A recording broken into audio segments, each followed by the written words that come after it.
Good evening class, good evening everyone. कैसे हो भाई तुम लोग, क्या हाल चाल है?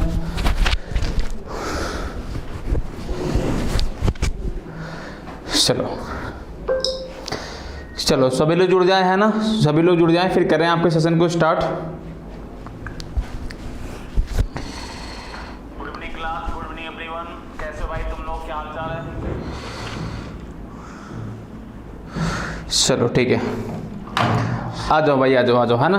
लेट नहीं करते। और देखो मैंने आपको पिछली क्लास में यहाँ से मुझे क्वेश्चन नंबर 12 तक करा दिया था, जहाँ तक मुझे ध्यान है, और क्वेश्चन नंबर 13 से मुझे कराना, ठीक है? ये जो क्वेश्चन है, क्वेश्चन नंबर 13 है, ये बेसिकली सिंप्लीफिकेशन क्वेश्चन है और आपको अप्रॉक्स में आंसर देना, ठीक है? सिंप्लीफिकेशन क्वेश्चन आपको अप्रॉक्स में आंसर देना है। तो आप ये देखो कैसे करना है हमें।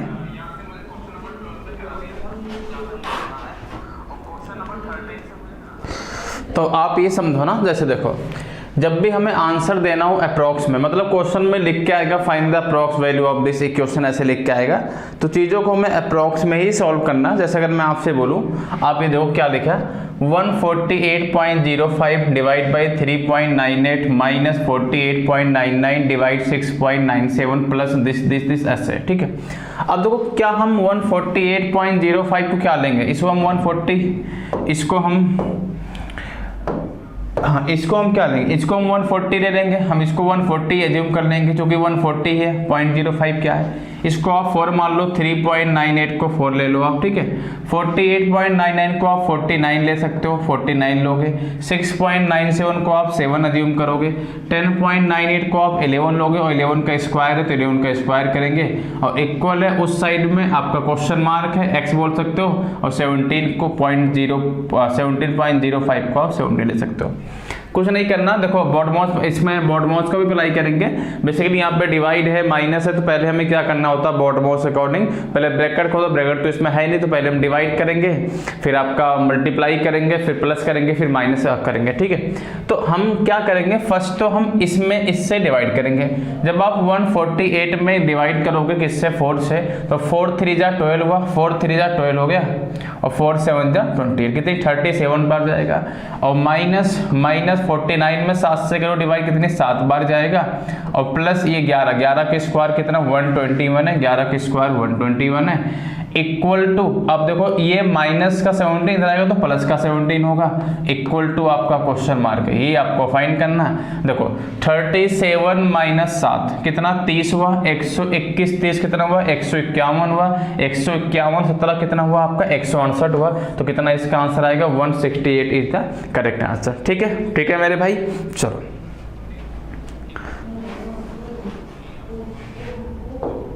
देखो, this is also on simplification based question, and this is approximation question। 28.97 है, 28.97 है, इसको आप 29 मानोगे, 12.03 को आप 12 लोगे, ठीक है? और ये 96.11 को आप 96 ही मान लोगे, 5.97 को आप 6 लोगे, और 2.99 को आप 3 लोगे, और ये आपका x है, और x का स्क्वायर है, मतलब ये बेसिकली ये स्क्वायर का साइन है, इसमें सही से टाइपिंग हुआ नहीं है, तो x इसके स्क्वायर की बात कर रहा है, ठीक है? जब आप इस साइड सॉल्व करो, 12 का मल्टीप्लाई करना 29, 12 का मल्टीप्लाई आप 30 में कर दो, जैसे होता है ना 29 क्या होता है 30 माइनस 1 होता है, तो जब आप पहले 30 में करोगे कितना 360 होगा, और 360 में जब आप 12 कम करो कितना 360 माइनस 12 कितना 348, कितना 348,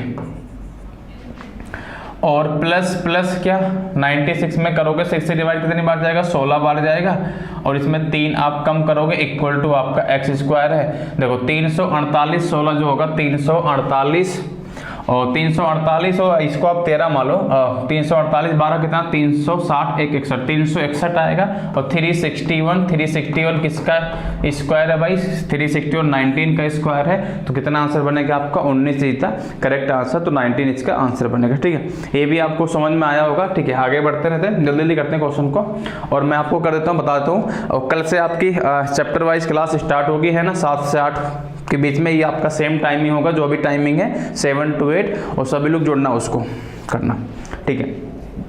अज्जू मलिक 19, हाँ जी 19 करेक्ट आंसर है। चलो अज्जू मलिक अगर आप आ गए तो आप इसको बताओ कितना आंसर आएगा। 24.99% of 159.98 plus 5.55% of 49.90 plus this. चलो बताओ इसका आंसर।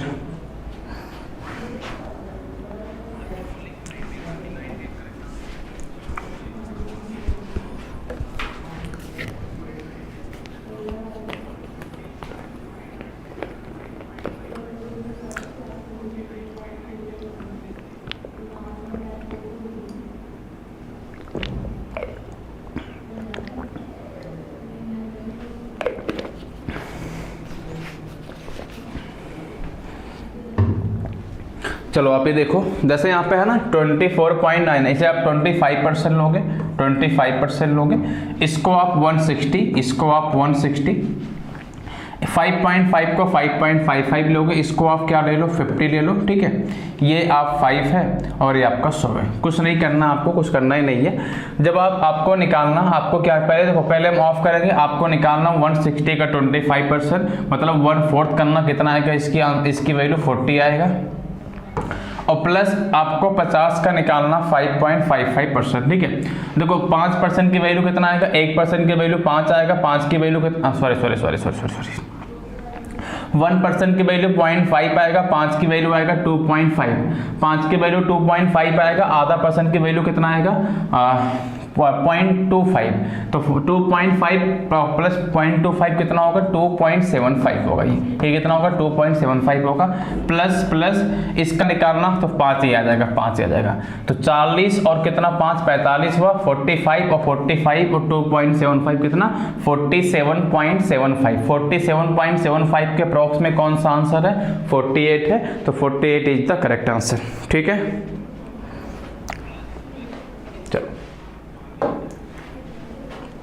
चलो इसको फाइंड करो, लो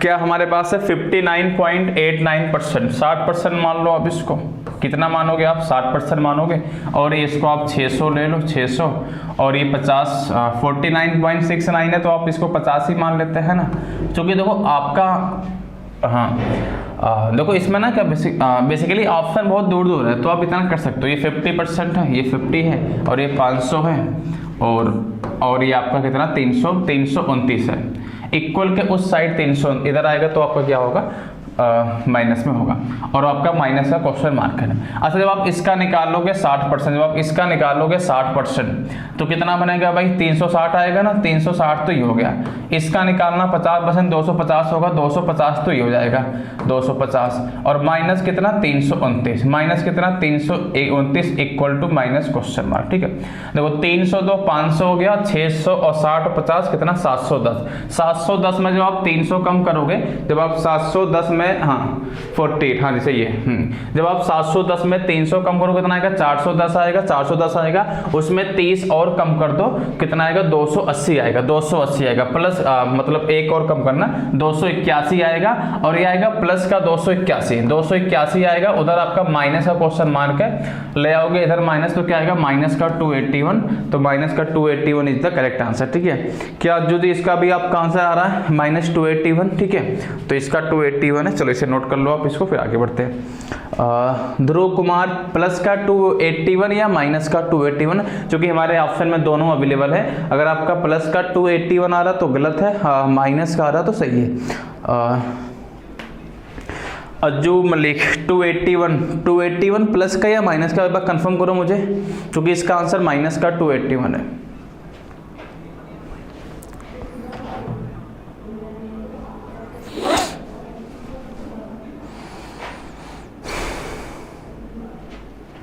चलो बताना जो भी होगा, प्लस का तो गलत है, माइनस का 281 आएगा, ठीक है। आ जाओ,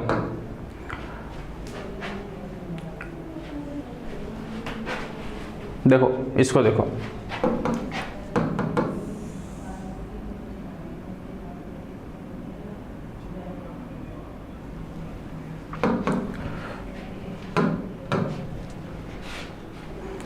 हाँ माइनस का ठीक है, माइनस का तो सही है। देखो अगला क्वेश्चन क्या है, जरा ट्राई करो तुम लोग माइनस का। A group of man decided to do a work in 4 days but 20 man drop out every day, the job was completed at the end of 7th day।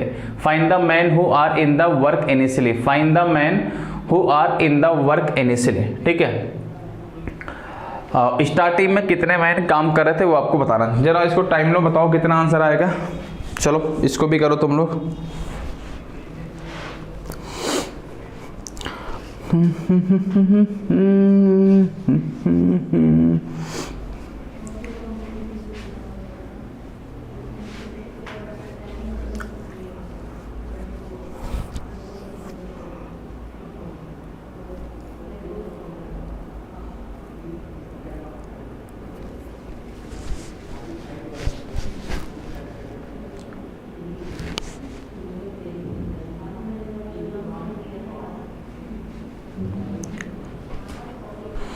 मैं बताऊं, देखो ऐसे देखो क्या करना। अ ग्रुप ऑफ मैन, मतलब एक ग्रुप का एक मैन है, उसमें कितने मैन है उसमें नहीं पता, वही आपको फाइंड करना। मान लो आपके एक्स मैन है, अगर एक्स मैन का ग्रुप है, एक्स मैन साथ में काम करेंगे तो उस काम को जो है 4 days में क्या करेंगे, फिनिश कर देंगे लगातार। मतलब जो भी आपके ग्रुप में मैन होंगे एक्स वाई जेड, वो कंटिन्यू काम करेंगे और लास्ट तक काम करेंगे, वो आपके वर्क को 4 days में फिनिश कर देंगे। तो 4 days में कुछ तो काम होगा आपका। ठीक है, तो देखो एक्स मैन करेंगे 1 days में एक्स काम करेंगे, ऐसे 4 days में कितना करेंगे, 4x काम करेंगे। यानी पूरा जब ग्रुप आप काम करेगा तो आपका 1 days में x काम होगा, 4 दिन में कितना 4x काम होगा। ठीक है, ये काम तब एक कंप्लीट वर्क है, ये वर्क तब है जब सभी मैन स्टार्टिंग लेके लास्ट तक काम करते हैं और कोई भी आदमी काम छोड़ के जाता नहीं है। ठीक है, सभी लास्ट तक काम करते हैं जब तक आपका काम फिनिश ना हो जाए। आगे कहानी क्या लिखा है, कह रहा कि बट काम ऐसे हो रहा, but 20 man drop out every day. ठीक है, every day the job was completed at the end of 7 day। मतलब पहले दिन तो x आदमी काम करेंगे, मतलब फर्स्ट डे तो x आदमी काम करेंगे, तो x आदमी एक दिन में x काम करेंगे। अगले दिन क्या होगा, 20 आदमी निकल जाएंगे, कितना अगले दिन क्या होगा, x - 20 करेंगे। ठीक है, उसके बाद कितना करेंगे भाई, x माइनस, उसके बाद करेंगे कितना आदमी करेंगे, x - 40 करेंगे, क्योंकि 20 क्या होते हैं, कम होते जा रहे हैं। ऐसे ही जो आपका काम है ना, ये काम आपका 7 days में आपका फिनिश होता है। तो x की वैल्यू बतानी है, कुछ नहीं करना। देखो ये जो वर्क आएगा, ये जो वर्क आएगा इसी वर्क के बराबर आएगा, क्योंकि ये काम एक साथ हो रहा है, ये काम 1 डे में हो रहा है, ऐसे आदमी निकलते रह रहे हैं, मतलब दोनों केस में वर्क तो आपका इक्वल ही होगा। ठीक है, वर्क तो आपका ठीक है, अज्जू मलिक 140, हाँ जी 140 इज द करेक्ट आंसर। तो आप समझो ये काम इसके बराबर होगा। अगर हम इस साइड जब आप जोड़ोगे ना भाई, जब आप इस साइड जोड़ोगे तो समझो x कितनी बार आएगा, x 7 बार आएगा, जो कि 7 दिन में काम समाप्त हो रहा, तो 7x तो ये हो गया, मतलब 4x तो पहले से था इक्वल टू 7x तो हो गया। अब देखो ना, अब क्या होगा कि 20 - 20 यहाँ पे आ गया, 40 आ गया, ऐसे ऐसे आपका आएगा। तो देखो -20 उसके बाद क्या है, 20 आएगा, फिर 40 आएगा, फिर 60 आएगा, फिर 80 आएगा, फिर आपके पास 100 आएगा, फिर कितना 120 आएगा। ठीक है, अब यहाँ पे तो एक दिन हो गया, 6 दिन बाद, 6 दिन ऐसे 1 2 6 दिन आगे बढ़ेगा, तो कितना हो गया 100, समझो 120 और 100 कितना हुआ, 220 300 400 420, तो माइनस का 420। तो समझो ये आएगा, इधर लाओ इसको, 3x की वैल्यू 420, तो x की वैल्यू कितना आएगा 140 आएगा। यानी जो आपकी स्टार्टिंग में नंबर ऑफ मैन थे वो कितने थे, 140 थे। तो 140 इज द करेक्ट आंसर। चलो ठीक है,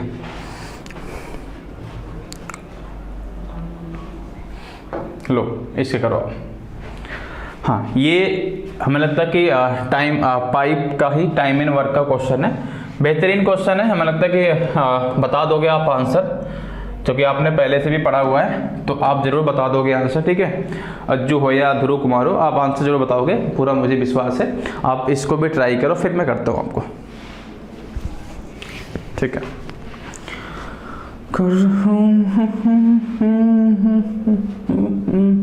प्लीज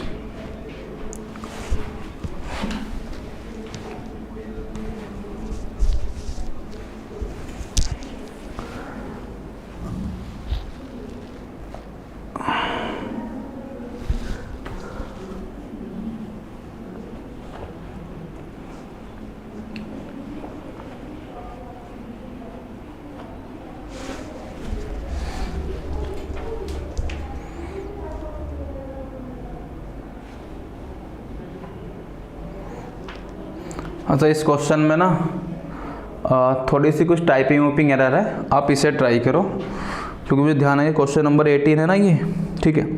आप इसको ट्राई करो, 1 मिनट लो आपको 1 नंबर क्वेश्चन नंबर 18 है ना ये, 2 typist do the vegan working then still half of the work. आप ना ये करो, क्वेश्चन नंबर 19 करो। मैं इस क्वेश्चन की बात कर रहा था, आपको क्वेश्चन नंबर 19 करना है, ठीक है। आपको क्वेश्चन नंबर 19 करना है, उसको मैं कराता हूँ, थोड़ा सा देखता हूँ कुछ चीज़ें उसमें मिसिंग दिख रहा है, क्योंकि मैंने भी ट्राई किया था ना, आंसर मैच नहीं कर रहे थे। तो आप एक बार इसे करो, 18 नंबर में देख के बताऊँगा नेक्स्ट क्लास में उसको। अभी आप ये करो। 18 नंबर में कुछ चीज़ें मिसिंग है, शायद आंसर उसका आ नहीं रहा है, या तो कुछ डेटा वोटा मिसिंग हो, कुछ चीज़ें होंगी। आप इसे ट्राई करो 19 नंबर।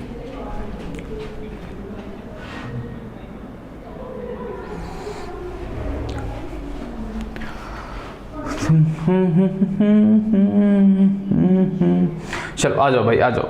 चलो देखो, अब क्वेश्चन आपके पास ये है। क्वेश्चन क्या है देखो,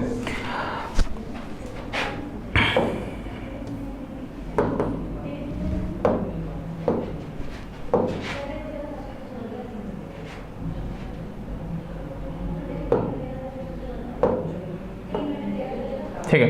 कह रहा 3 typist working together 8 hours per day can type 900 page in 20 days, ठीक है। The number of page type by A in 4 hours equal to the number of page type by C in 1 hour, ठीक है।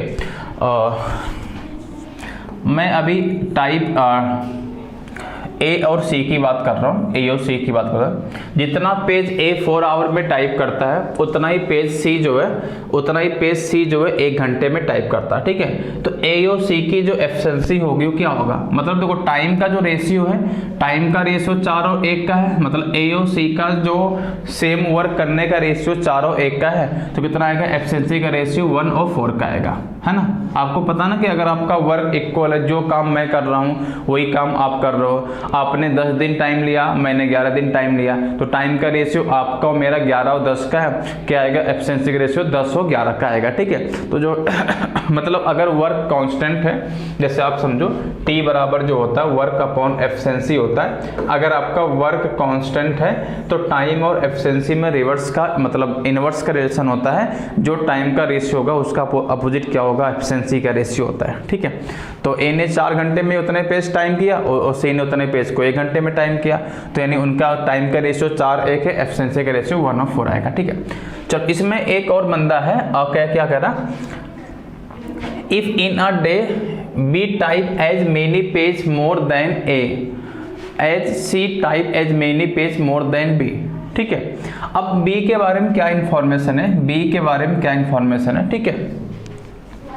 B उतना page ए से अधिक type करता है जितना पेज सी बी से करता है, ठीक है। क्या लिखा, B type as many page more than A, B type as many page more than A as C type as many page more than B. जितना पेज बी ए से अधिक टाइप करता है उतना पेज सी बी से करता है। यानी अब देखो, अगर जब भी ऐसा कोई कंडीशन हो ना कि ये वैल्यू इससे जितना अधिक हो वही वैल्यू सी बी से उतना अधिक होगा, तो बी की जो वैल्यू होती है ना, बी की जो वैल्यू होती है इन दोनों का सम का हाफ होता है, इन दोनों का एवरेज बोल दो या इन दोनों के सम का हाफ होता है। तो 4 + 1 5 हुआ, 5 का हाफ कितना हुआ, 2.5 हुआ। अब चाहे चेक कर लो, बी ए से 1.5 अधिक पेज टाइप करता है और सी बी से भी 1.5 अधिक टाइप करता, ठीक है।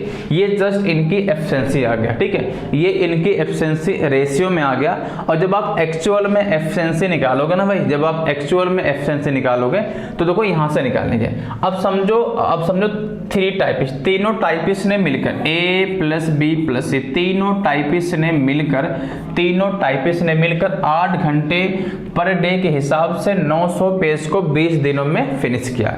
अब बताओ 20 डेज में 900 पेज टाइप कर रहे हैं, समझो आप 20 डेज में 900 पेज टाइप कर रहे हैं, तो 1 डे में कितने पेज टाइप होंगे, 1 डे में जो पेज टाइप होगा वो 900 में किससे डिवाइड करेंगे, 20 से डिवाइड करेंगे, और कितना आएगा आपका 45 आएगा। कितना आएगा भाई, 45 आएगा, ठीक है। 0 0 और 45 आएगा। यानी तीनों टाइपिस्ट मिलकर एक दिन में 45 पेज टाइप करेंगे। एक दिन मतलब यहाँ पे 8 आवर्स है, मतलब ये 8 आवर्स में 45 पेज टाइप हुआ होगा। अगर 8 आवर्स में 45 पेज टाइप हुआ तो 1 आवर में कितना पेज टाइप होगा, तो हम क्या करेंगे 8 से डिवाइड कर देंगे, ठीक है। यानी ABC तीनों का जो एफिशिएंसी का जो सम है वो कितना 145/8 है, ठीक है। हमें किसका निकालना वैसे, how many page type by B, C का निकालना, हाँ सी का निकालना, सी का हमें निकालना है, ठीक है।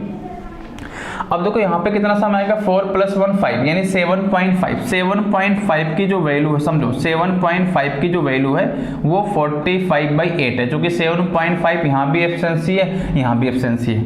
अब देखो यहाँ पे 0 बढ़ा दो, ये पॉइंट कट जाएगा, 25 तिया 75 हुआ और 25 51 25 और आपका 25 8 बार जाएगा, ठीक है। फिर ये 6 बार जाएगा, ठीक है। 3/8 आ गया और या मतलब 6/8 आ गया, 3/4 बोल सकते हो। 1 की वैल्यू 3/4 है, सी का निकालना है तो 4 की वैल्यू कितना आएगा, 4 की वैल्यू आएगा 4 × 3/4, 4 × 3/4 कितना आएगा 3 आएगा। यानी जो सी की जो एफिशिएंसी है 3 है, यानी सी 1 घंटे में या 1 आवर में कितना पेज टाइप करेगा, 3 पेज को टाइप करेगा। तो क्या आपका आंसर हो गया आपका 3, मतलब option number second is the correct answer हो, ठीक है। समझ पा रहे हो, जस्ट हमने क्या किया यहाँ पे निकाल लिया एफिशिएंसी का रेशियो में निकाला, यहाँ पे हमने एक्स से निकाला, कंपेयर कर दिया और 1 की वैल्यू निकाल लिया, ठीक है।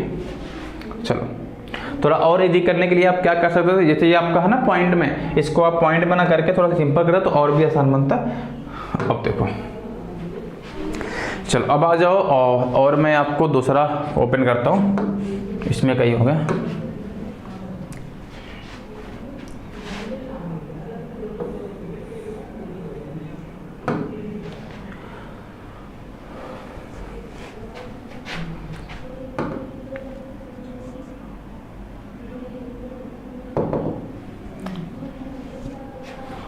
खुल जा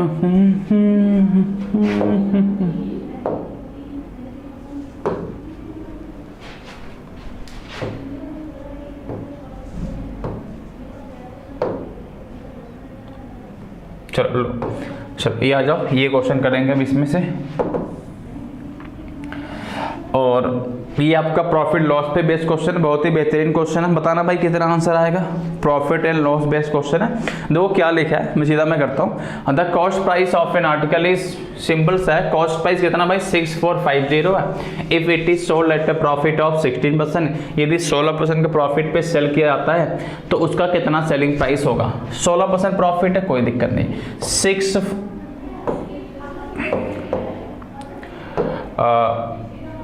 चलो देखो आपके पास जो कॉस्ट प्राइस है 6450, कितना कॉस्ट प्राइस है 6450 है, और आपको प्रॉफिट चाहिए कितना 16% चाहिए। तो आप इसका निकाल लो, 16% निकाल लो, इसमें ऐड कर दो, और या तो आप इसका निकाल दो 116%, तब भी दिक्कत होगी। तो आप कैसे करेंगे, 16% निकालेंगे तो अच्छा बताओ, अगर मैं बात करूँ ना कितना आएगा यहाँ पे 10% या 1% की जो वैल्यू आएगा, 1% की वैल्यू 64.5 आएगा। देखो 1% की वैल्यू 64.5, 1% की वैल्यू 64.5 आएगा।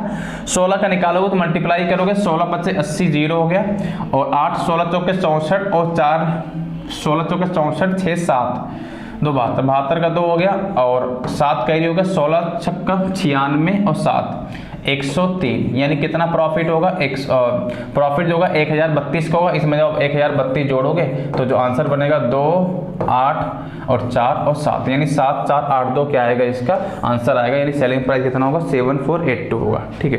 चलो आ जाओ नेक्स्ट क्वेश्चन पे आ जाओ।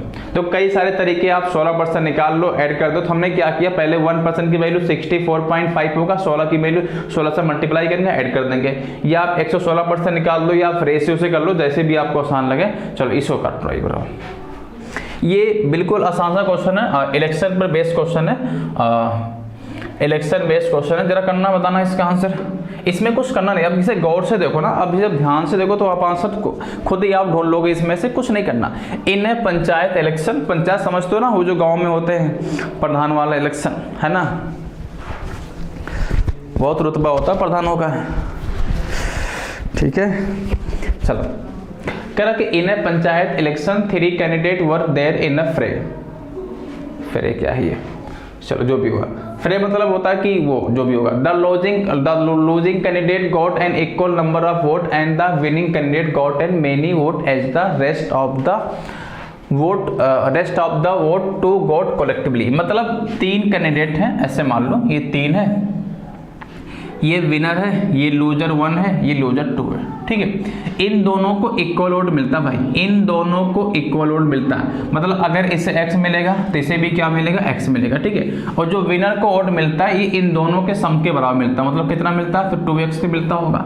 अभी क्या है, अभी समझो यहाँ से कि जो टोटल नंबर ऑफ वोट है उसका आधा तो विनर मिलता है, बाकी जो हाफ बचता है उसमें हाफ में से वो 2 है जो हारने वाले मिलते हैं, लूजर 1 और लूजर 2 बोल सकते हो, कुछ नहीं करना। क्या कह रहा है कि इफ द टोटल वोट पोल वर 1500, कुल कितने वोट हैं, कुल आपके वोट 1500 है, find the number of vote that the winning candidate got, ठीक है। अज्यूम ऑल वोट पोल वर वैलिड, ठीक है। कह रहा है कि कुल कितने कुल 1500 वोट है, तो उसमें कितना मिला होगा जीतने वाले को, कितना मिला होगा विनर को मिला होगा। अब साफ साफ दिख रहा है विनर को हाफ मिला है, तो कितना आएगा 1500 का आधा 750 आएगा, यानी कितना मिला होगा 750 उसको मिला होगा, जीतने वाले को मिलेगा। सबसे आसान सा क्वेश्चन था ना। चलो अब देखो इस पर आ जाओ। चलो इस क्वेश्चन को आप देखो, बताओ कहाँ पे आपको फायदा होने वाला, प्रॉफिट आपको किस केस में होगा, प्रॉफिट आपको किस केस में होगा। और जैसे यहाँ पे ना आप एक किसी शॉप पे जाते हो, आप किसी शॉप पे किसी दुकानदार पे जाते हो और वो शॉपकीपर आपको 2 तरह के ऑफर देता है। जो फर्स्ट ऑफर है जो मतलब उसका जो फर्स्ट ऑफर है वो क्या, आपका 2 डिस्काउंट, 2 सक्सेसिव डिस्काउंट है 10% का और 15% का, ठीक है। फर्स्ट जो ऑफर है कि आपको एक आर्टिकल है, एक सामान है, उसकी जो कीमत है, उसकी जो कीमत है 2700, कितनी उसकी कीमत है उसकी जो Shekha Sakina Gujjar, good evening sir this side Sakina, good evening Sakina ji, good evening, ठीक है। दिस साइड सकीना, ठीक है, ओके। चलो आ जाओ। मतलब यहाँ पे ना जो आर्टिकल है उसकी जो इसकी जो प्राइस है वो 2700 रुपये प्राइस है, और जो आपका फर्स्ट ऑफर है कि उस आर्टिकल पे आपको 2 डिस्काउंट मिल रहे हैं, एक तो मिल रहा आपका 10 का 15 का, ये 2 सक्सेसिव डिस्काउंट। एक दूसरा जो ऑफर है कि आपको एक सिंगल डिस्काउंट मिल रहा, कितना 25% का मिल रहा। तो कौन सा ऑफर आपके लिए बेनिफिशियल होगा, हाँ कौन सा ऑफर आपके लिए बेनिफिशियल होगा वो आपको बताना। तो आप बताओ कि अगर आपको 2 सक्सेसिव डिस्काउंट मिल रहा, मतलब किसी भी आर्टिकल पे अगर आपको फर्स्ट डिस्काउंट 10% का है, दूसरा 15% डिस्काउंट है, अगर आप इस पे ओवरऑल डिस्काउंट निकालोगे आपको ओवरऑल कितना नेट डिस्काउंट मिला, तो आप क्या करोगे, ऐसे करोगे ना, मतलब देखो बताया था मैंने आपको फार्मूला, अगर आपको नेट डिस्काउंट निकालना है तो आप क्या करते हो, D1 plus D2 minus D1 into D2 upon 100, ये आपका था नेट डिस्काउंट का फार्मूला।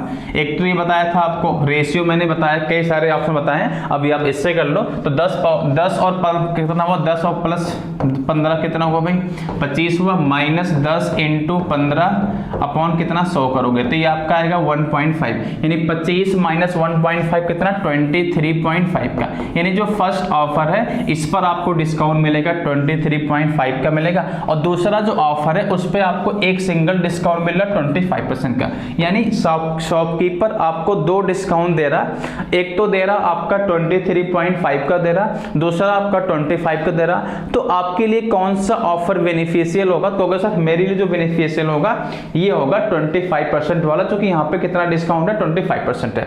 अब देखो कौन सा मतलब हमें कितने का फायदा होगा, यहाँ पे हमें 25 का डिस्काउंट मिलेगा, यहाँ पे 23.5 का मिलेगा, तो कितना एक्स्ट्रा डिस्काउंट मिल रहा 1.5% का, यानी हमें 1.5% का फायदा होगा।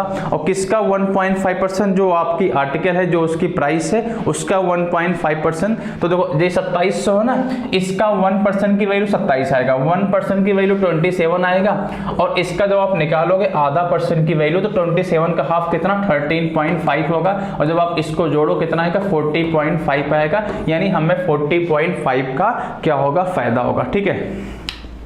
चलो कोई डाउट इसमें नहीं ना, नोट करो इसको भी।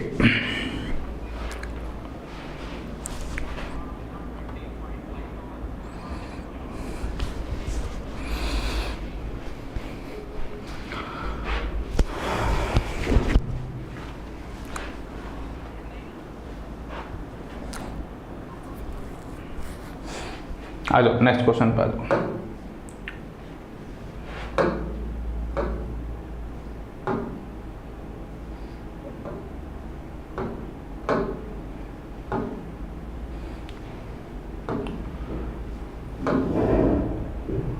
चलो ये करो जरा इसे, ध्रुव कुमार ए ऑप्शन। अच्छा ए ऑप्शन उसका बता रहे थे आप, ठीक है सही, ए ऑप्शन सही था। और तुम लोग के आंसर लेट क्यों आते भाई इतना हैं?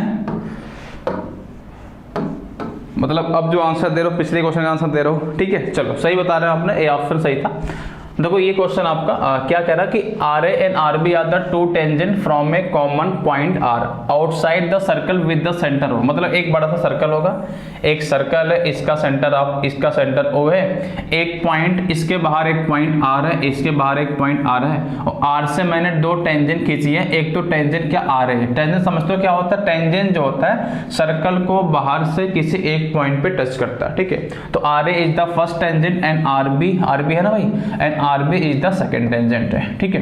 ये जो एंगल है, एंगल ए आर बी जो है, एंगल ए आर बी जो है वो 70 डिग्री है, angle A R B 70 degree है। और ये देखो, और आपको बतानी है एंगल ए ओ बी, आपको एंगल ए ओ बी बताना है, ठीक है। अच्छा आपने पढ़ा होगा आपने थ्योरी, या मैं अभी समझ लो आप, अगर एक सर्कल आपके पास है, ये एक टेंजेंट है, तो जब आप सेंटर से टेंजेंट को मिलाओगे, जब आप सेंटर से टेंजेंट को मिलाओगे यहाँ पे जो आपका ये स्पर्श वाला पॉइंट है, टचिंग जो पॉइंट है, तो यहाँ पे एंगल 90 बनता है, इस साइड भी 90 बनता है, ठीक है। अब देखो एक पहला थ्योरम है कि जब आप सेंटर से टेंजेंट से एक लाइन खींचोगे इस पर तो एंगल 90 बनेगा। और दूसरा थ्योरम याद रखना, जब आप इस सेंटर को इस लाइन को मिलाओगे, जब इस लाइन को मिलाओगे, ये जो लाइन होता है ये इस एंगल को बाइसेक्ट करता है। ये लाइन क्या होता है? इस एंगल को बाइसेक्ट करता है। और दूसरी चीज है, ये जो ऊपर आपके नीचे दो ट्रायंगल बने, ये दो सिमिलर ट्रायंगल बनते हैं, यानी ये ट्रायंगल का एरिया क्या होता है? इक्वल होता है, ठीक है। तो अगर ये 70 डिग्री तो ये कितना होगा? 35 डिग्री होगा, ये 35 होगा, ये 90 है, ये 35 है, कितना हो गया भाई? 9 3 12 125 हो गया। तो ये कितना होगा आपका? 55 होगा, ये 55 होगा। तो अगर ये 55 होगा, इधर भी कितना, इधर भी आपका 55 बनेगा, यानी पूरा जो एंगल होगा डबल होगा, यानी कितना? 110 डिग्री होगा। 110 क्या होगा? इसका आंसर होगा। तो जो सेंटर पे एंगल बनेगा, angle A O B is the 110 degree, ठीक है।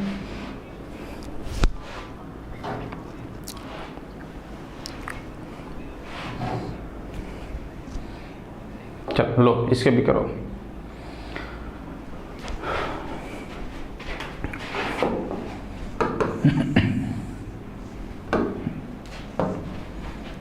करना इसको ट्राई।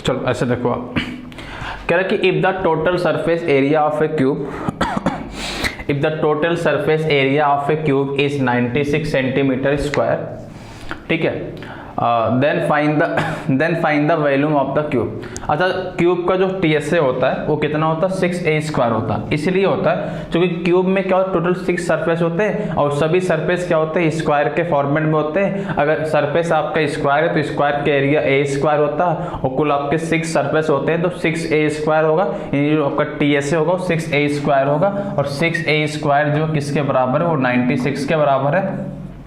तो कितनी बार जाएगा? 16 बार जाएगा। और a स्क्वायर की वैल्यू 16, तो a की वैल्यू कितना? 4 आएगा, a की वैल्यू 4 आएगा, यानी जो उसकी साइड है, उसकी साइड कितनी? 4 है, उसकी जो साइड है 4 है। आपका उसका क्यूब निकालना कितना आएगा? क्यूब होता है, a का क्यूब होता है, 4 का क्यूब कितना होगा? 64 होगा। तो 64 इज द करेक्ट आंसर हुआ, ठीक है। चलो आ जाओ भाई नेक्स्ट क्वेश्चन पे आ जाओ। ये मैंने कराया क्या? नहीं। Find the total surface area of a cuboid, 17 metre long, 18 metre चौड़ा, और आपका 3 मीटर क्या हाई है। तो TSA आप जानते हो, जस्ट फार्मूला बेस्ड क्वेश्चन है, और ऐसे ही क्वेश्चन एग्जाम में आए हुए पिछले 2 सालों में, ठीक है। पिछले साल का जो मेंस था बहुत ही आसान क्वेश्चन था, मतलब आसान है, आप मॉडरेट बोल सकते हो। तो अगर आपको फार्मूले भी याद है ना, आपको कुछ बेसिक के क्यूब का वॉल्यूम क्या होगा, सरफेस एरिया क्या होगा, तब भी आप क्वेश्चन करके चले जाओगे एग्जाम में, ठीक है। तो बेसिक तो आपको फार्मूले पता होने चाहिए। अब कह रहा कि हमें क्यूबॉड का निकालना, टीएस से निकालना। टीएस से जानते हो क्या होता है?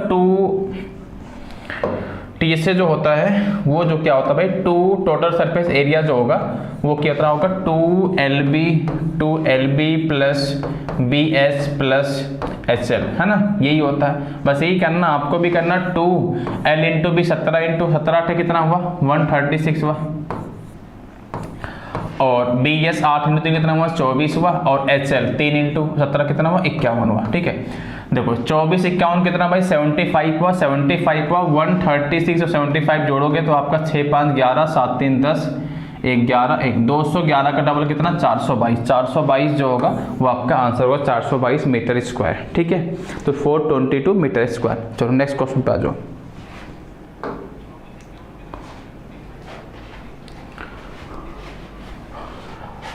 अ वर्कर एवरेज इनकम, ये आपको कर लोगे, इसे मैं कराऊंगा नहीं। क्या लिखा, a worker average income from a week is 180।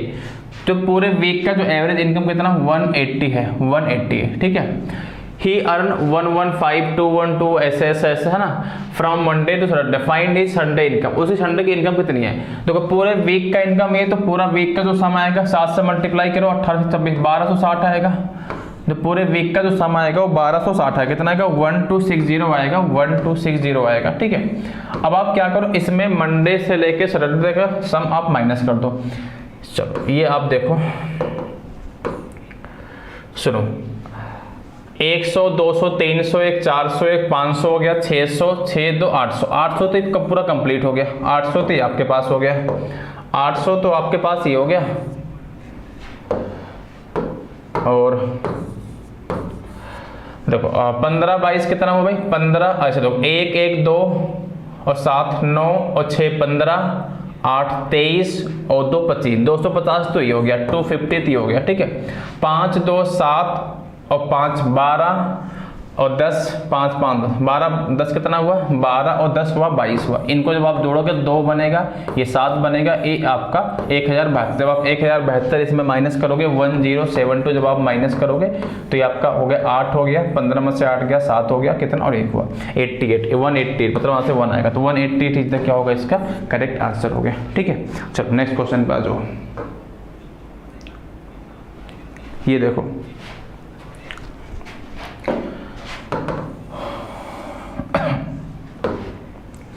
कह रहे कि the time taken by 180 metre long train running at a speed of 54 kilometre per hour to cross a man standing on the platform. जब कोई train किसी man को cross करता है तो जो डिस्टेंस कवर होगा वो ट्रेन की लेंथ के बराबर होगा।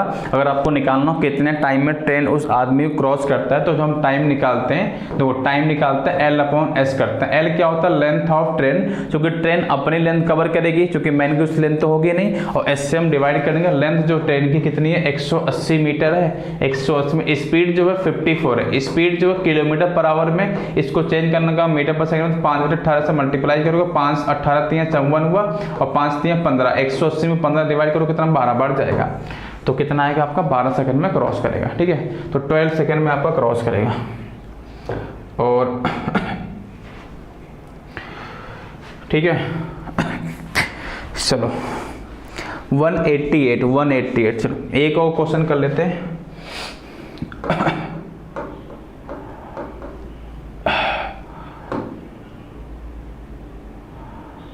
चलो ये करोगे आप, ये करो जरा, अच्छा क्वेश्चन है, एक लास्ट क्वेश्चन है ये, देखो कह रहा कि the average age of husband wife and their son was 40 years and a child was born just 2 years after the son marriage. ठीक है, when child turn to 10 years then the average age of the family become 41.2। ठीक है, अब मुझे find the age of the daughter in law at the time of the marriage. आप बताओ ना, अभी जो हाल है फैमिली की, अभी जो फैमिली में लोग हैं, हस्बैंड है और कौन सा, वाइफ है और एक सन है, ये तीन है। ठीक है, इनका जो एवरेज है कितना भाई, इनका एवरेज 40 है, ठीक है। अच्छा अगर मैं आपसे बोलूं कि फैमिली में 3 लोग हैं, इनका एवरेज 40 है, तो 2 साल बाद कितना एवरेज होगा, तो 2 साल बाद एवरेज क्या होगा, देखो 2 साल बाद हर एक की एज 2 साल बढ़ेगी, मतलब हस्बैंड भी 2 बढ़ेगा, वाइफ भी 2 बढ़ेगा, उसका सन भी 2 बढ़ेगा। तो अगर आप ईच नंबर बढ़ेगा तो एवरेज भी क्या होगा, 2 से बढ़ जाएगा, मतलब 2 साल बाद एवरेज क्या होगा, 42 होगा। 3 साल बाद कितना होगा, तो सर 43 होगा। अगर मैं आपसे बोलूं कि 3 मेंबर हैं फैमिली में, इनका एवरेज 10 साल बाद कितना होगा, तो सर 10 साल बाद कितना एवरेज होगा आपका, 50 होगा, ठीक है। अब देखो यहाँ पे कह रहा है कि यहाँ पे तो शादी होती है, यहाँ पे शादी होती है, 2 साल बाद बच्चा होता है, और उसके बाद when child turn to 10 years then the average, मतलब 2 साल बाद तो वो पैदा होगा। ध्रुव कुमार सर हम कुछ क्वेश्चन का आंसर देते हैं और वो भी लेट सेंड हो रहे हैं। सर ध्रुव भाई नेटवर्क का इश्यू है उस साइड या क्या है, क्योंकि हाँ मैं देखता हूँ कि आप आंसर तो करेक्ट देते हो बट यहाँ पे लेट पहुँचता है, मतलब एटलीस्ट 2 मिनट तो लेट पहुँचता है ये। एक बार ना आप रिफ्रेश कर लेना, अपना जो भी चला रहे हो यूट्यूब वगैरह, मतलब वहाँ से तो चीज़ें आ जाएंगी आप, ठीक है। चलो कोई नहीं, आप आंसर दे रहे हो। आप ये समझो ना कि हाँ तो जो 2 साल बाद तो बच्चे का जन्म होगा, उसके 10 साल बाद की बात हो रही है, मतलब वो 12 साल बाद कह रहा है, ठीक है। अच्छा बताओ 12 साल बाद, मैं 12 साल बाद क्यों बोल रहा हूँ, क्योंकि 2 साल बाद तो बच्चा जन्म लेगा, और बच्चा जब 10 साल का हो जाएगा तो 10 साल का 10 साल और आगे बढ़ेगा, तो 12 साल बाद। तो 12 साल बाद फैमिली में जानते हो कौन कौन होंगे, 12 साल बाद फैमिली में हस्बैंड होगा, वाइफ होगा और सन होगा, ठीक है। और सन का मतलब सन का वाइफ होगा, डॉटर बोल सकते हो आप, डॉटर इन लॉ, ठीक है, DI बोल सकते हो, ठीक है। और एक इसका चाइल्ड होगा। तो मैं क्या कहना चाहता हूँ कि हस्बैंड वाइफ, मतलब इस सन का जो लड़का है उसके माता पिता, और सन की वाइफ डॉटर इन लॉ, मैंने DI लिख दिया, और C मतलब आप उस सन के जो लड़का हुआ है। तो 12 साल बाद फैमिली में 5 लोग होंगे, और 5 लोग होंगे, 12 साल बाद जो एवरेज है कितना भाई, 41 पॉइंट कितना, कहाँ गया 41 पॉइंट जो है, कहाँ लिखा है यार, हाँ 41.2 है, 41.2 है। तो मुझे आप बस ये बता दो ना, मुझे आप ये बता दो कि यहाँ पर केवल हस्बैंड वाइफ और सन, इन तीनों का कितना एवरेज होगा 12 साल बाद। देखो स्टार्टिंग में 40 था, तो 12 साल बाद इनका एवरेज 52 होगा, 12 साल बाद इनका एवरेज 52 होगा। तो अगर 12 साल बाद इनका एवरेज 52 है, तो इनका सम कितना आएगा, तो हम 3 से मल्टीप्लाई करेंगे, 3 दूना कितना हुआ 6 हुआ, 3 5 15, 156 कितना आएगा, 156 आएगा, 156 आएगा। अभी 156 जो है हस्बैंड वाइफ और सन का सम है। अगर इन सब का एवरेज 41.5 है, मैं बोलूं इन 5 मेंबर का सम कितना आएगा, इन 5 मेंबर का सम कितना आएगा, तो आप इसमें 5 से मल्टीप्लाई करोगे। जब आप 40 इंटू 5 कितना हुआ, 200 हुआ, और 1.5 इंटू 5 कितना हुआ आपका 6 हुआ, यानी 206 आएगा, 206 आएगा। 206 जो है ना भाई, 206 है, ये सभी 5 मेंबर का सम है 12 साल बाद। और 12 साल बाद इन 3 का जो सम है 156 है, और जब आप 156 माइनस कर दो कितना बचेगा, 50 बचेगा। ये जो 50 जो एज है ना, ये जो 50 एज है किसका, ये डॉटर इन लॉ और उसके चाइल्ड का है, यानी D + C का सम 50 है। और आप ये भी जानते हो कि इसमें जो चाइल्ड की एज है ना वो 10 साल है। कितनी चाइल्ड की एज है, 10 साल है, तो डॉटर कितना होगा, 40 साल होगा, यानी कितना होगा, 40 साल होगा, ठीक है। यानी जो डॉटर इन लॉ की जो एज है 40 साल, ये 40 साल जो एज है ना वो आपका 12 साल बाद होगा, 12 साल बाद होगा, ठीक है। बट क्या शादी के समय पूछा है, तो 40 साल तो 12 साल बाद एज है, शादी समय क्या होगा, 12 कम होगी, नहीं कितने की रही होगी, 28 की रही होगी, यानी उसकी जो वाइफ है सन की 28 की रही होगी, तो 28 जो करेक्ट इसका आंसर, ठीक है। चलो आज हम इतना करते हैं, और सुनो नेक्स्ट क्लास से अगली जो आपकी अगली क्लास होगी उसमें आपका चलेगा 7 to 8, वही आपका चैप्टर वाइज क्लास चलेगा, है ना। परसेंटेज से स्टार्ट करेंगे, सभी लोग जुड़ जाना, ठीक है। चलो बाय।